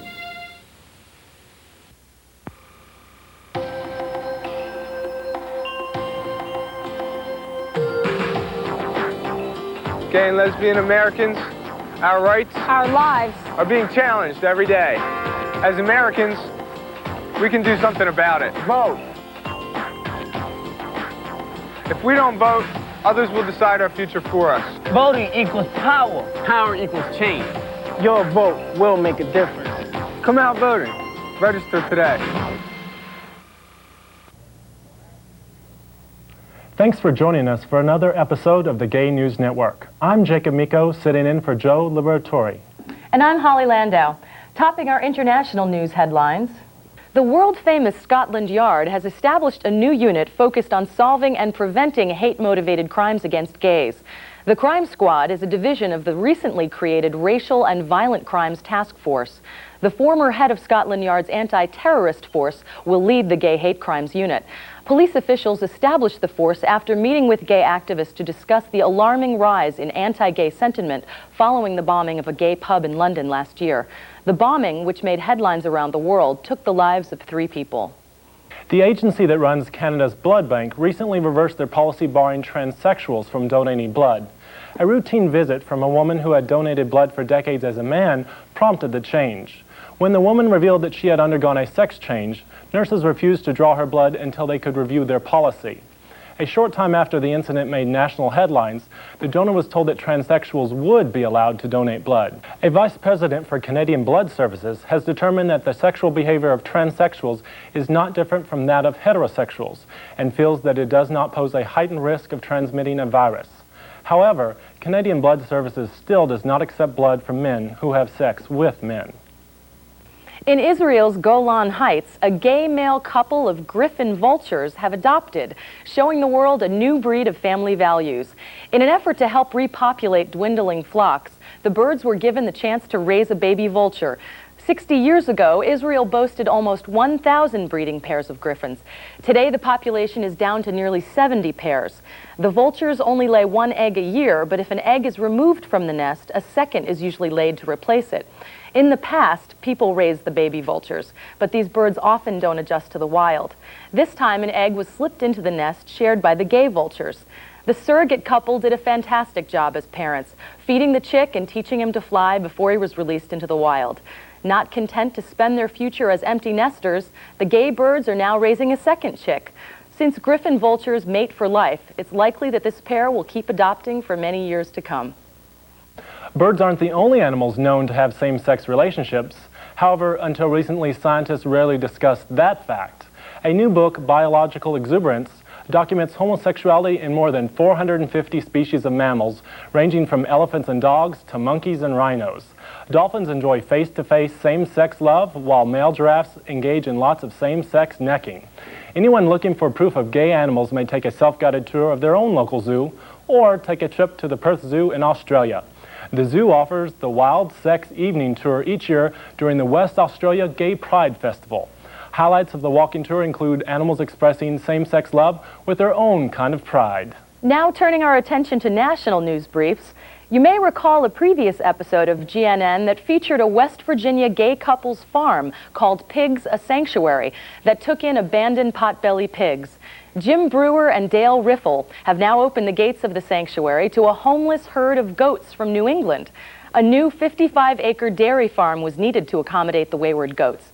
The latest addition to Jim and Dale's lives are doing quite well in their new home and will soon celebrate their first anniversary.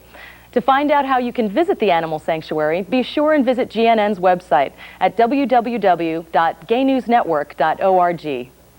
A final note on animals in the news. People for the Ethical Treatment of Animals, or PETA, recently held the Party of the Century to benefit animal rights. VH1 broadcast the event, hosted by Ellen DeGeneres and attended by Monica Lewinsky, Alicia Silverstone, and Todd Oldham. Chrissy Hind of the Pretenders and the B-52s played live before the crowd of animal rights activists. Over the years, PETA has been criticized by some gay groups for its stance against medical testing on animals for AIDS research. A PETA spokesperson defended the position against animal research when questioned by GNN. Well, everything of importance that we've learned about AIDS has come through studies involving patients, not through animals. Animals don't even get AIDS, and we'd like to see all of the millions of dollars going to fight AIDS to actually help people instead of hurt animals. I think enough is enough, and as somebody who's gay and also an animal advocate, I've cast a very critical eye at all the magic AIDS potions that animal experimenters have promised over the years, only to see them all fail when they're tried on humans.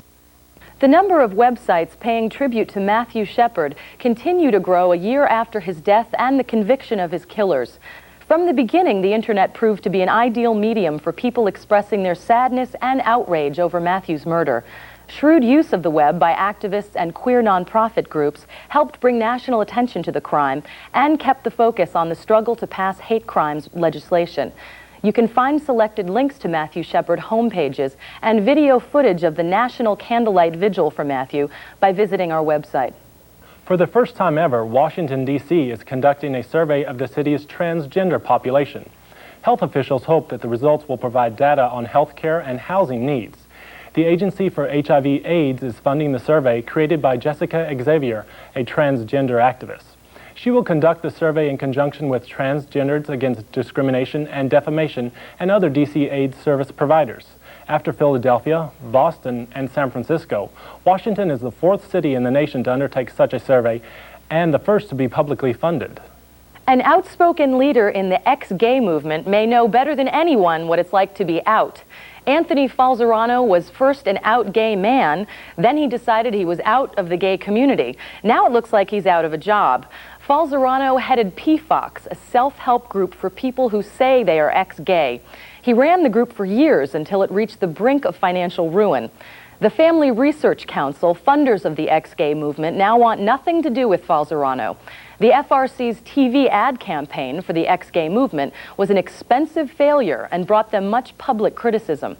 Over 15 ex-gay groups closed their doors in 1999, and many others are struggling to stay afloat.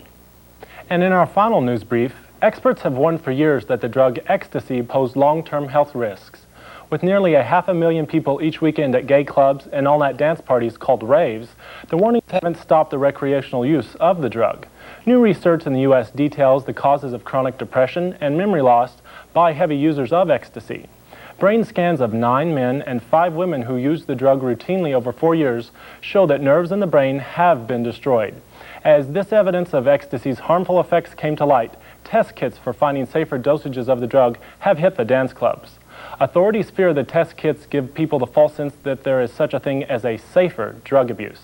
GNN reminds you to respect yourself and your body. Right after the break, Joe goes out for a drink with Irish author Keith Ridgway and listens to his coming out tale and how he wrote his first novel. Then GNN concludes its interview with the band Pansy Division, so don't go away.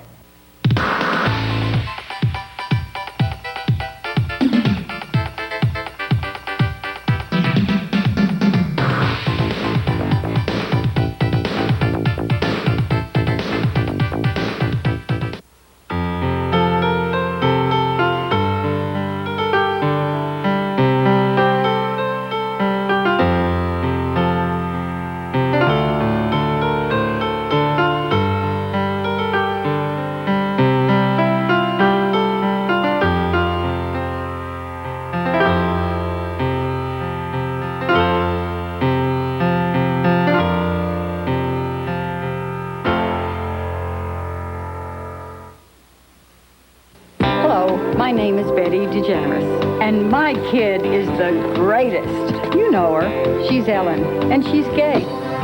For too long, gay Americans have suffered discrimination.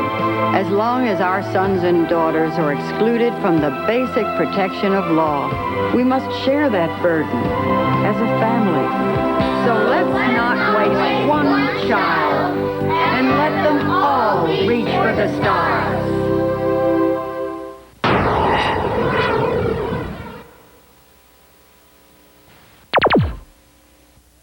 Welcome back to the show. Now for some drama of a literary sort. Gay Irish novelist Keith Ridgway shared his thoughts on coming out in Ireland and his first novel, The Long Falling, when Joe Liberatore met him at an Irish pub during the writer's American book tour. The Long Falling is the first novel by 32-year-old Irish writer Keith Ridgway and portrays the alienation and loss of a mother and her son. It also describes a city far different from the ones we're accustomed to in Irish fiction. The Dublin he describes as a place cosmopolitan enough to allow an open life for a gay man, but conservative enough to prohibit a teenage victim from having an abortion. Keith, thanks for joining us today. Tell us a little bit about your first novel and some of the themes that you explore in it. Well, I suppose my first concern was in telling a story, which is, as you say, about a mother and son and about their relationship. But I suppose if you write as honestly as you can and you put a novel in a specific time and specific place, it ends up saying something about that time and about that place. So specifically it's set in Dublin mostly in 1992,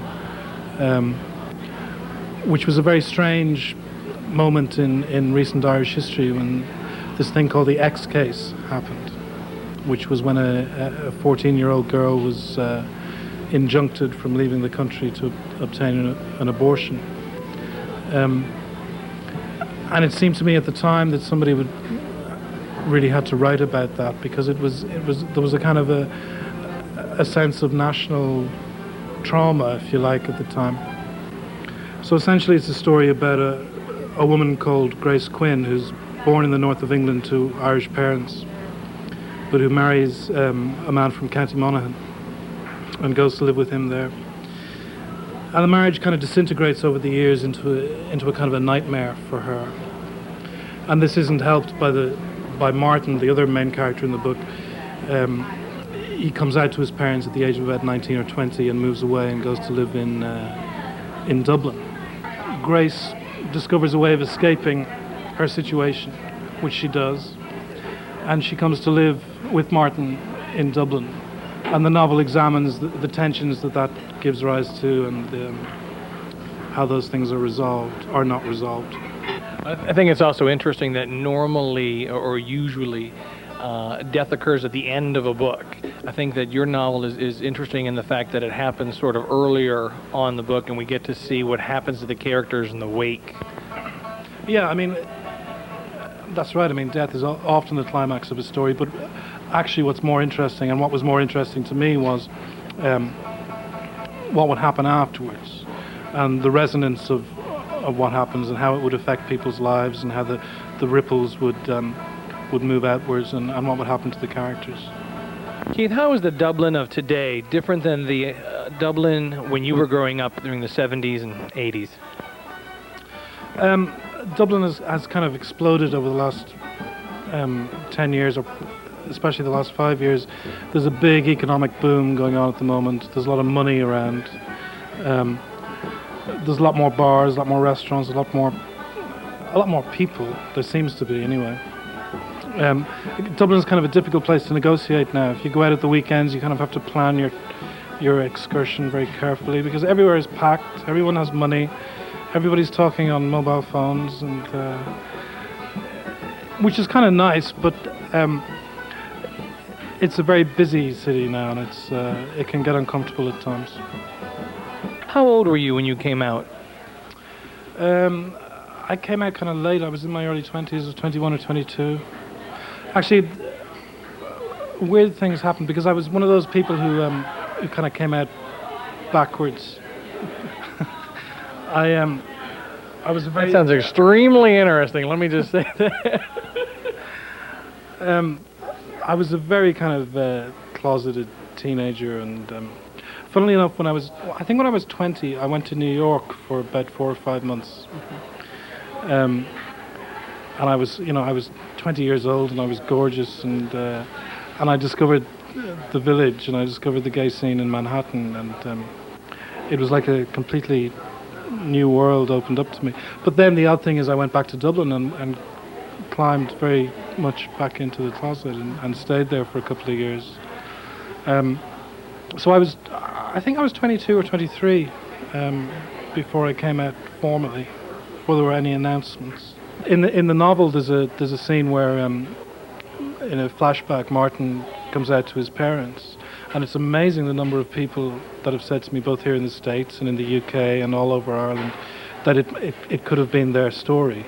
There seems to be this universal small town coming out procedure that people have to go through, and a lot of the time it's a nightmare, and it's something that people never forget, and it's extremely difficult, but they go through it, and they survive, and things turn out okay. Okay, how do you find the American Guinness versus the true Irish Guinness? It stinks. It really does. You have to come to Dublin. It needs Liffey water. That's what it needs. Liffey, River Liffey. River Liffey. Yeah, I remember. Very often when travelers, gay travelers and gay American travelers in particular, are thinking of destinations and great getaways, we tend to think of, warm tropical islands. We tend to think of, Paris or Germany or Amsterdam. What would you say to convince some of our viewers that Ireland is a great place to go, and Dublin in particular? I have to do the tourist board kind of speech. I don't know, Dublin, I suppose it has all the attractions and all the limitations of a very small gay scene. It's small, therefore it's friendly, but it's small, therefore there are perhaps, less options than there would be in a city like London or Amsterdam. But it's a nice place to go. I mean, the Dublin scene is definitely friendly. If you arrive in Dublin and walk into a gay bar, you will meet people. You will make friends. People will kind of look after you and that kind of thing. But and Dublin itself is just a nice place to visit. It's a very relaxed kind of place, and it's a good place to spend a week. The book is The Long Falling. The author is Keith Ridgway. Keith, thanks for joining us today on GNN. You're welcome. It's been a pleasure. Thank you.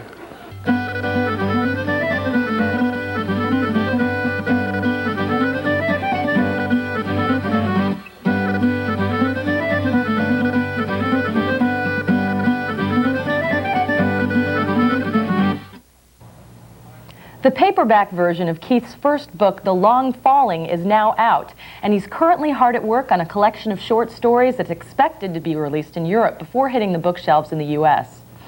Stay tuned. The Gay News Network will be right back with the zany backstage antics of the band Pansy Division. All of this and more on this episode of the Gay News Network.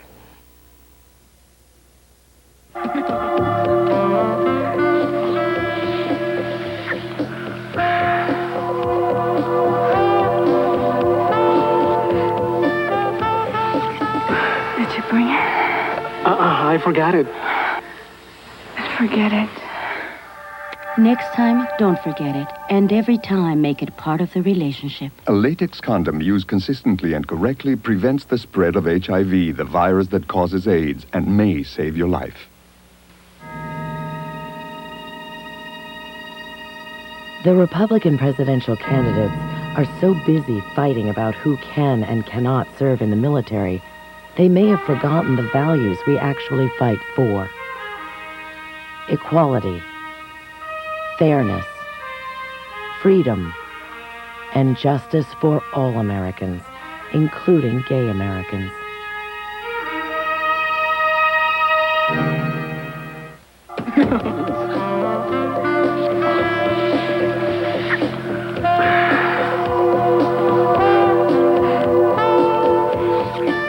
¿Lo trajiste? No, se me olvidó. Entonces olvídalo.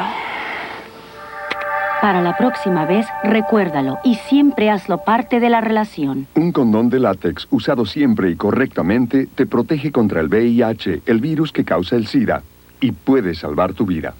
I'm Michael Boatman from Spin City, and I'm straight, but when I'm in D.C., I watch GNN.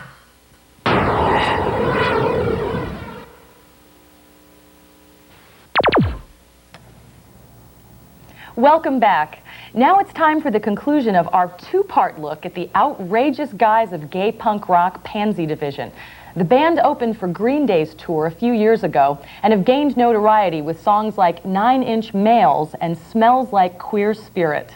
Pansy Division personifies a style of music known as queercore. Reporter Todd Ayer interviewed the band at Washington, D.C.'s Black Cat nightclub before they took the stage for a rocking queer performance. Hi, I'm Chris. I'm John. I'm Louis. And I'm Patrick. Together we are Pansy Division. Inside a darkened room, come face to face with gloom, for sorrow on the way, ruining another day. Basically, this band is formed because we all moved to San Francisco. And we all came from different places where we were queer and liked rock and roll, and seemed like there was this big gulf between what gay culture was and what we liked. So instead of being alienated by that and being bitter, we thought, let's turn this into something positive, and maybe it'll help us meet the kind of alternative queers that we would like to meet, and at the same time have some fun making music. But we didn't think it would end up being we'd be so well known. Have you ever had any problems? Because I know I've listened to a decent amount of your music, and I've seen some of your album covers as well, and certainly some people might consider them provocative. You ever had any problems because maybe your lyrics or your album covers provocative? Actually, yeah. We most of our album covers have been okay. I mean, we've had penises on a couple of our album covers, and we've gotten away with it. They're small. Yeah, well, but we had one single that for a song called Bill and Ted's Homosexual Adventure, and in Jupiter, Florida, this guy that ran this record store, he sent us a bunch of footage. He made it on 3 network stations live at his store. This woman had gone through the singles and found our single and like called up and said, This is a disgrace. My children are being able to see this. And we had, a couple of guys on the cover doing, and she just thought it was horrifying. So of course they were forced to take all of their, like more provocative sleeves and put them behind the counter. So we were one of them. But it was great publicity because all of our singles sold out the next day. So it was fine with us. The only trouble we've had with the album covers is in Japan, where you can't display genitalia and pubic hair. So there's 2 of our album covers that have a picture like that on the outside. Even though it's small, they either have to put a sticker over it or white it out. And then they're allowed into Japan. So would you say the youth of today and the gay scene, especially like where a lot of people are coming out young and queer, would you say that they're a little more accepting of you now than when you first started out? I'd say pretty clueless for the most part. Most queer youth that I've come in contact, and not to sound that I'm not supportive, because I extremely am, have just like all of a sudden, you come out, you're queer, and what's the first thing you see? Now that we have more media and that we have more availability of queer role models and images, it's actually worse, because you have these role models to follow and they're f***ing pathetic.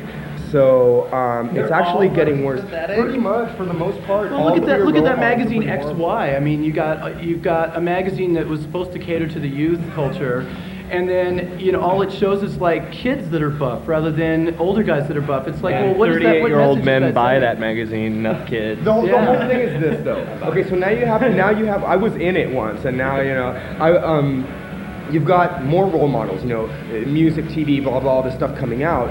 So now gay kids can come out and have role models, which is a good thing. You can feel accepted. But all these role models are kind of ridiculous, and it's just perpetuating the same ridiculous gay stereotypes, even though it's more readily available. For people that aren't quite sure what your message is, how would you define your message? Rock out with rock out. No, actually, it's basically it's just we're trying to show that all of our lives we've been told that being gay is something to be ashamed of, something that you're going to be a terribly badly adjusted human being if you continue this road to hell. And we're saying no. I think that the happiness is the best revenge. We're well-adjusted, happy people, and we want to share that message of, if you're gay, deal with it. It's like being left-handed or right-handed. You can't do anything about it. Screw what the people are telling you and just go with what you feel. Yeah. I've felt alienated in many ways all my life. From the gay community. From the gay community, from the straight community, from anywhere, just as a person. And, it's just a way of saying, this is not the way everybody has to be, as a gay person, as straight people looking on as well, or as gay people trying to find some kind of identity. And also a message, a lot of it are just a lot of different queer issues in the songs, but if you had to lay it all down to one thing, it's just to be able to do your own thing and be happy. Basically, we don't come out with Versace clothes, and we don't do the disco techno thing, and we're not this, that, or the other. It's like, do what you want to do and be true to your craft, and people realize that. It's not to like toot my own horn or anything, but people realize that. It's like we're up there doing what we love doing, and that's the basic thing, and we're playing the music we want to play and doing it on our own. Pansy Division has played over 700 shows in a dozen countries, so be on the lookout. They may be rolling through your town soon. That's about all the time we have for today's show. If you or your group has news that you'd like GNN to cover, or if you'd like to let us know you're watching, please write us at gaynewsnetwork@aol.com. To get more information about us or watch GNN anytime online, point your browser to www.gaynewsnetwork.org. For the Gay News Network, I'm Jacob Miko. And I'm Holly Landau. Thanks for watching.